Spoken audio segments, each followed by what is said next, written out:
When it rains, it pours. But does it open doors? Well, it did in a big victory against the Ottawa Senators. We'll talk about that on this edition of Locked On Anaheim Ducks. You're Locked On Ducks, your daily podcast on the Anaheim Ducks, part of the Locked On Podcast Network, your team every day.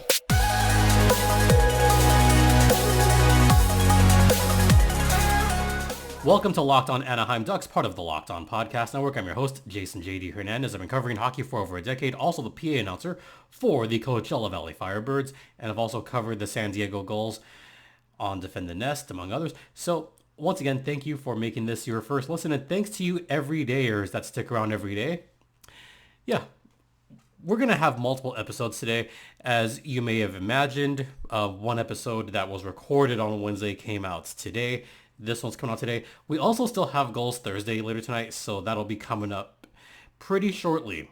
But let's talk about the game that took place as I released this last night against the Ottawa Senators. This was just a weird game in general, but before I get into the game itself, my big thing that I want to get to is what the rosters look like right now.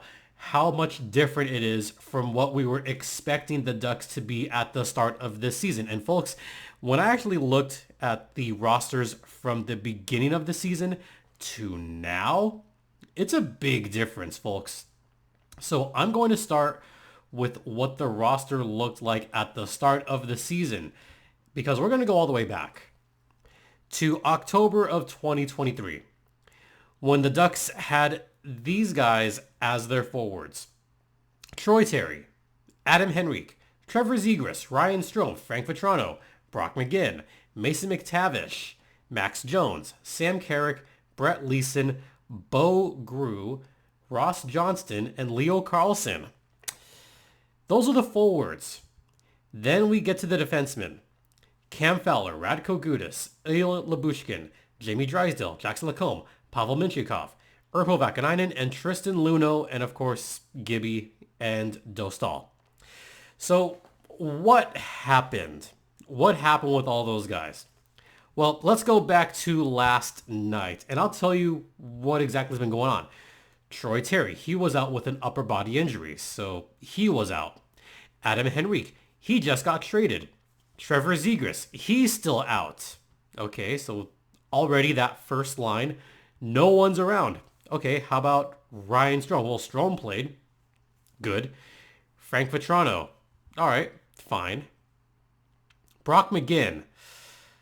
Okay, let's go through that. Yeah, I don't know what happened with that whole lineup, but Brock McGinn, not there. All right, who else is not there? How about, Max Jones? Max Jones, he was there. He's had his ups and downs this season, but he was there. How weird was it to see Max Jones in the top line? Yeah, that was weird. Oh yeah, I didn't mention Alex Killorn, who was not on the roster to begin with because he was on the injured list. He's now back. He's on that top line. Isaac Lundestrom, he was on the top line. He was also on the injured list for God knows how long. All right. How about Mason McTavish? Oh boy, McTavish is out. McTavish still not playing. Okay. Sam Carrick, he just got traded. Brett Leeson, he's now a primetime player along with Bo Grew, Johnston. And then Brett Leeson, all right, he deserves some more playing time. Leo Carlson. What happened to Leo Carlson? He's out as well. So I've listed a bunch of guys that were on the opening night roster, half of them to be exact, as far as forwards, and they're either out or traded. And as far as the defensemen are concerned, I mentioned Ilya Lyubushkin. He got traded just about a week ago. Jamie Drysdale got traded a while ago to the Flyers. And then Tristan Luneau. That one's sad because Tristan Luneau, it sounds like he's going to be out for the rest of the season. The Ducks have no reason to rush him back right now, especially now that we are in the first week of March and the Ducks are practically out of a playoff spot, so there's no reason to rush him back. this roster is not what I thought it was going to be. I just mentioned Tristan Luneau out with a knee infection, likely done for the season. He got that knee infection at the World Juniors. As far as who did play, this was the lineup for the Ducks in last night's game. They went 11-7. Max Jones, Isaac Lundestrom, Alex Killorn, your top line. Yeah, none of those guys were on the top line to begin with. Then you had Frank Vatrano, Stromer, and Brett Leeson on that second line. All right, at least you have the Strome-Vatrano connection back again, so you got something there on the second line. Third line, Pavel Regenda, who just got called up from San Diego to take a roster spot because it was blank. Bo Gru, Jakob Silfverberg, third line. And then the fourth line, Ross Johnston and Glenn Gaudin. So that's who gets the opportunity, Glenn Gaudin and Pavel Regenda from the San Diego Gulls. Glenn Gaudin, a very steady veteran type player. He's always good for at least a few points here and there. Pavel Regenda has been lighting it up in the AHL. I was surprised that Pavel Regenda did not make the roster at the start of the season. I was very impressed with Regenda during the preseason. I thought he had as good a chance as anybody to crack the opening night roster. And, it didn't happen. But, that's what happens sometimes. I also thought that we were going to see Robert Haig up a little bit more, but that didn't happen. So you always never know what's going to happen with opening night rosters, but you can suspect, and I suspected at opening night that Pavel Regenda was going to get his shot, and the Regenda agenda does get his shot. So good to see him up there. Glenn Gaudin, that's fine. They needed to fill out that roster because 11-7. Oh, who were the 7 defensemen? Cam Fowler, Olin Zellweger, top pairing. Then Minchikov and Radko Gudas, second pairing. Then you had Vakanainen and Jackson Lacombe, third pairing, along with a random, well, not so random, but you had a 7th defenseman in Gus Lidstrom. Yeah, nobody saw this coming. But it's a good opportunity for guys like Ross Johnston, for guys like Pavel Regenda, for guys like Bo Gru, for guys like Brett Leeson, who we've been very high on this podcast, among others. I think it's time for those guys to kind of step up a little bit and try to do as much as they possibly can. Yeah. I don't know what else to say about the rosters. It's just so decimated at this point. You can hardly blame ownership, or you can hardly blame Greg Cronin. Greg Cronin is trying everything he can with what he's got. He really is. All right, we're going to head to the first intermission right now. Talk about the game in detail. Stay locked in. Now a word from Indeed. And no matter how the last game went, you've got a shot at greatness. Give your team the best shot at winning by recruiting more MVPs with Indeed. And if you're hiring, you need Indeed, because Indeed is the hiring partner where you can attract, interview, and hire all in one place. And Indeed is the only job site where you're guaranteed to find quality applications that meet your must-have requirements, or else you do not pay.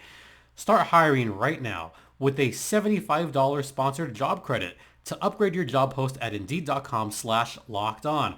Offer valid through March 31st. Go to Indeed.com/lockedon to claim your $75 credit. Terms and conditions apply. Need to hire? You need Indeed.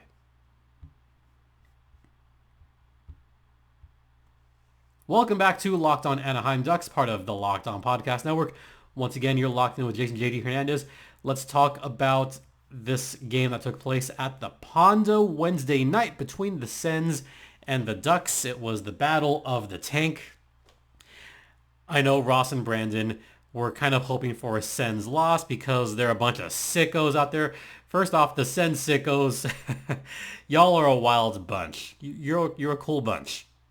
I thought the Ducks were in tank mode, but the Sens sickos are really in tank mode.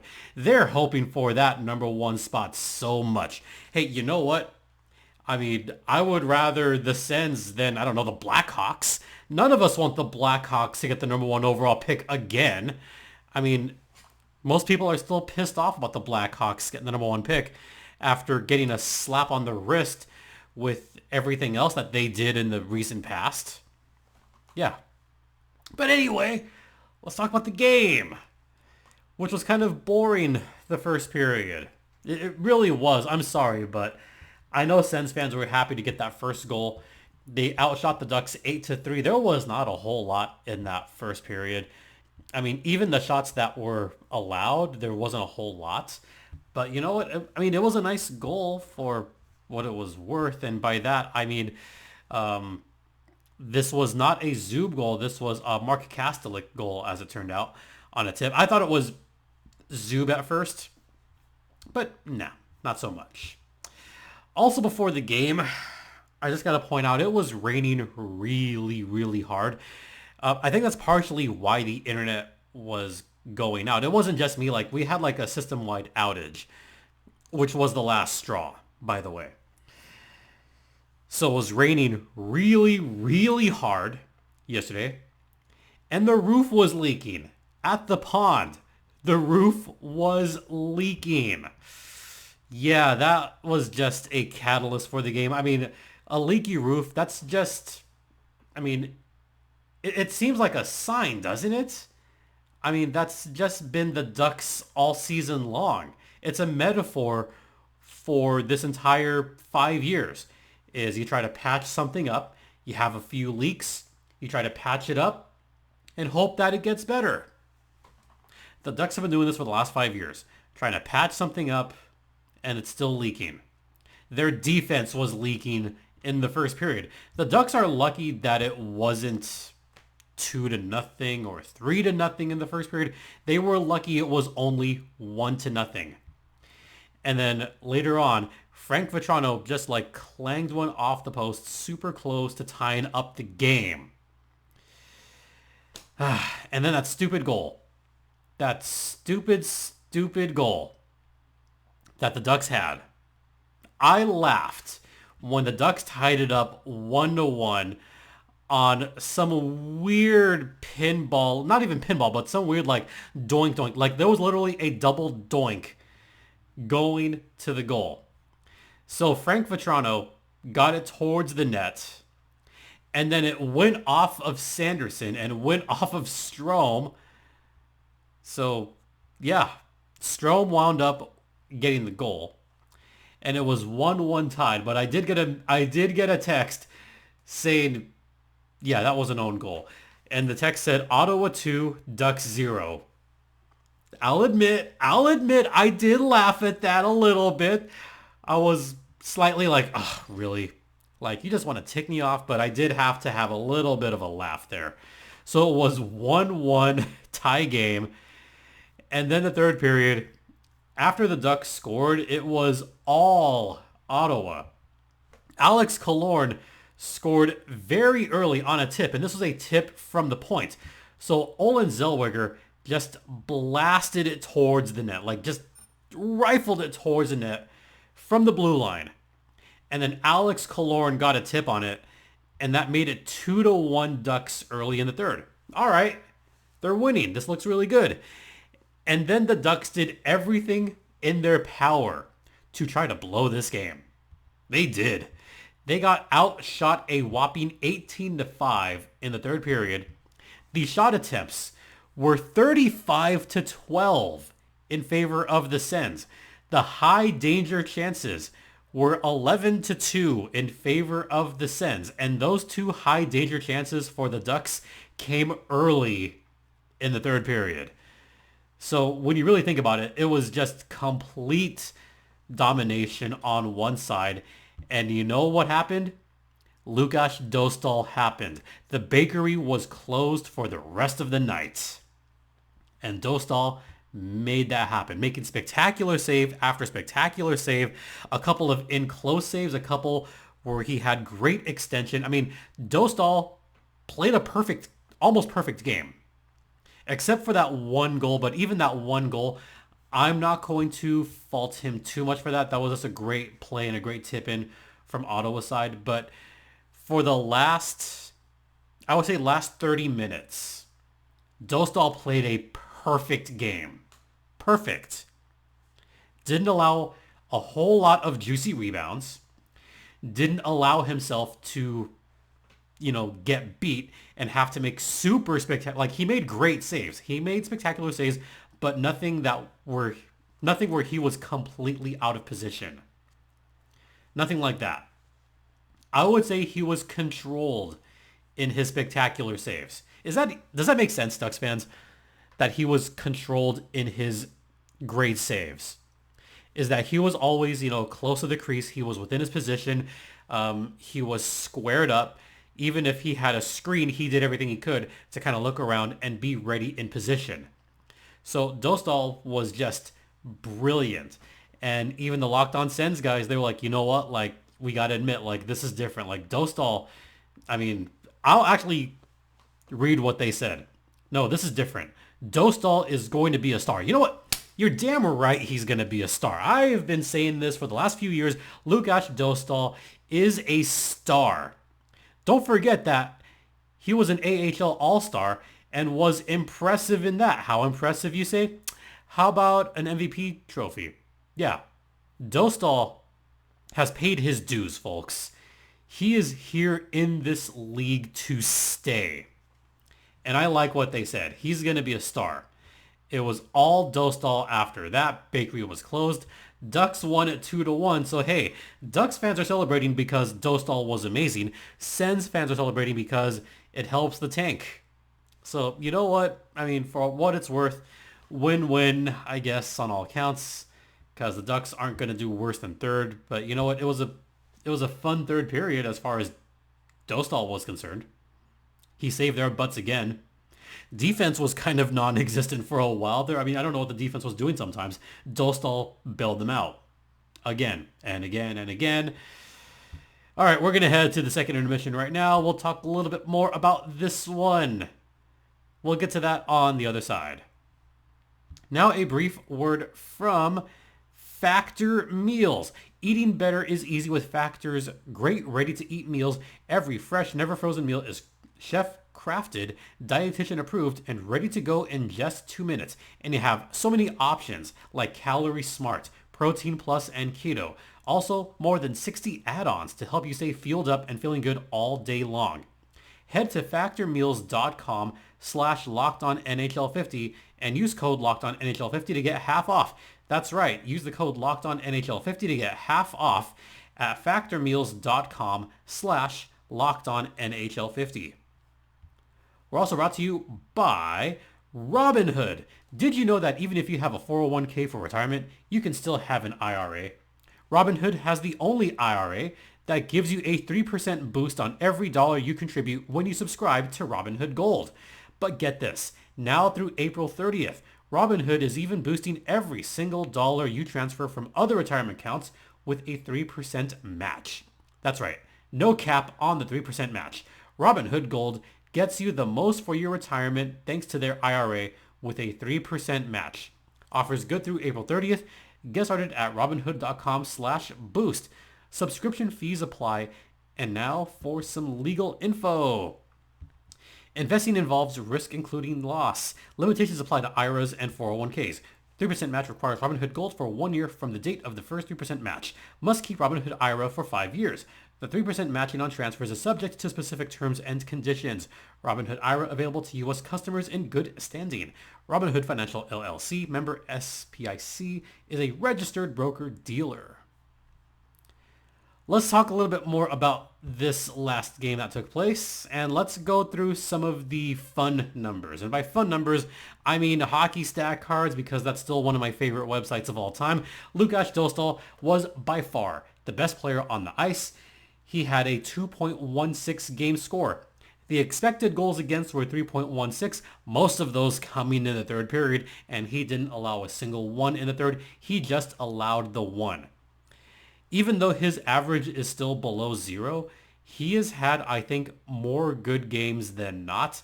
I mean, there was a couple of really bad games that brought that game score way, way down and lowers the average. But Dostal's been solid. He's been money.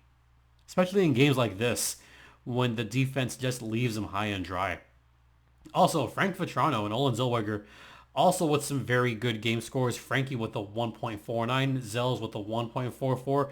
They were the most impressive players overall. Zells got an apple and so did Frank Vetrano. I thought they were good. Zells is continuing to show why he belongs in the NHL. I mean, he was too good for the AHL. Sorry, Gulls fans, but he was. He was too good for the AHL. He belongs in the N. He just does. As far as the Sens, Jacob Chychrun had a great game. So did Matthew Highmore. Zub had a good game. But overall, it was the Lukas Dostal show. As far as the Sens goaltender, Mads Søgaard. Yeah, negative game score. Only a 1.25 expected goals. The expected goals were 3.2 to 1.125. Ottawa should have won that one 3-1 and they didn't.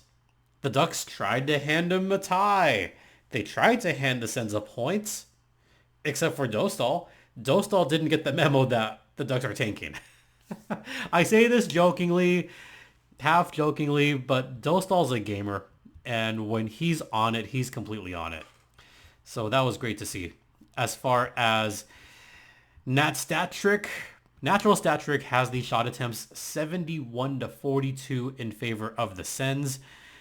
The Ducks, for one period, out-attempted them 16-13 in the second, but that was it. The high danger chances in the entire game. The Sens had that advantage. You ready for this stat? 18-3. The high danger chances were 18-3 in favor of the Sens. Oh my God. You talk about a one-sided affair that should have been 3-1 or 4-1 Sens, and it just wasn't. I don't know what the defense has been doing sometimes, but to allow that many and to only get 3 themselves, what a lucky win. Sorry, but it was. It was.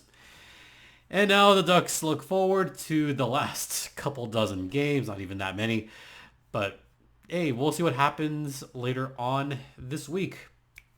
All right, we're actually going to wrap up here because I have Goals Thursday coming up. And also there was another trade that I will be talking about. And I'll talk about just the trade deadline stuff in full on Friday's episode.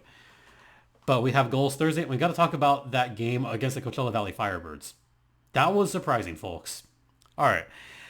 Don't forget this podcast is free and available across all platforms, including Stitcher, Spotify, Apple Podcast, Google Podcast, ad-free on Amazon. Also subscribe on YouTube. My personal Twitter is @StimpyJD. The show's Twitter is @LO_Ducks. You could email me at lockedonanaheimducks@gmail.com. Once again, thank you all so much for your continued support. It is so greatly appreciated. We'll be back with Goals Thursday later tonight. For Locked On Anaheim Ducks, I'm Jason JD Hernandez saying have a great rest of the day, folks. Please remember to be safe out there, be kind to one another, and Ducks fly together.